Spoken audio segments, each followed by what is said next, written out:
Assalamualaikum warahmatullahi wabarakatuh. Greetings, ladies and gentlemen. I, Zatalini Nadhilah Syarafina, standing here before you to express my thought about love and hate. Love. In our life as human beings, of course, we are not strange to the word love. We say love to our parents, our friends, our lovers, and even ourselves. I love myself. You know that there's a love story hidden in the novels that teenagers bring when they went home from school, and there's a love story in the movie that you and your lover watch on the weekend. In fact, the word and the meaning of love appear in many commercial ads in your home TV. Am I right? Well, it's because we are not human without love. If there is love, of course there is hate. Have you ever heard the phrase that said the opposite of love is hate? Well, I do heard about that a lot. Well, you and your lover today may say I love you when you being romantic to each other. But tomorrow you guys may say I hate you when you argue with each other. Love always comes along with hate. They come together like an old friend. But the question is who is more stronger among them and who has more influence on our lives than the others? Well, ladies and gentlemen, this is the story about love and hate. I personally believe that love is more powerful than hate. And you may say, Pooh, you cannot make a statement without a proof. Well, joke's on you. I actually have a proof. I'm really sure what I'm talking about today will change your perspective about love and hate, starting from today. Well, I will tell you a story. Yeah, it's a bedtime story, so you better start brushing your teeth right now. I'm just kidding. Okay, so I am a proud Muslim, and there is no better story I could tell you than the story of my beloved Prophet Muhammad, peace be upon him. Okay, so here we go.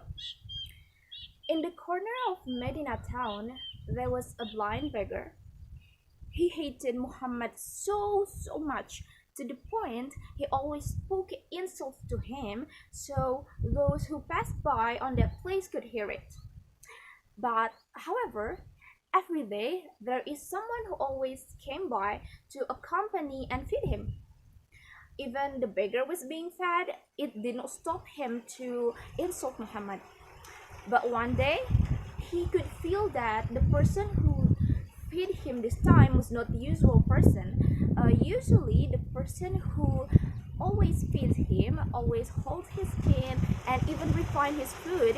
So before feeding it to the beggar. But today was somehow different, so the beggar asked him. And the person finally revealed that he was Abu Bakar Ashiddiq, a friend of Muhammad SAW, who proved to be the real figure who fed the beggar. Abu Bakr Ashiddiq also said that he came by to continue Muhammad's deed because the Prophet had passed away. And hearing that, even though the beggar hated and always insulted Muhammad, the Prophet still came by and even fed him gently. The beggar began to cry, and in the end, he said shahadat and he entered Islam and became a Muslim. So we can take a valuable lesson from this story that the pure and sincere love of Prophet Muhammad for human beings is able to remove the dirty hatred from the blind beggar. Well, whenever I start to doubt about the power of love, I will always remember and I will always recall to this story. We can conclude that because it has the ability to transform and heal lives, love is more powerful than hate.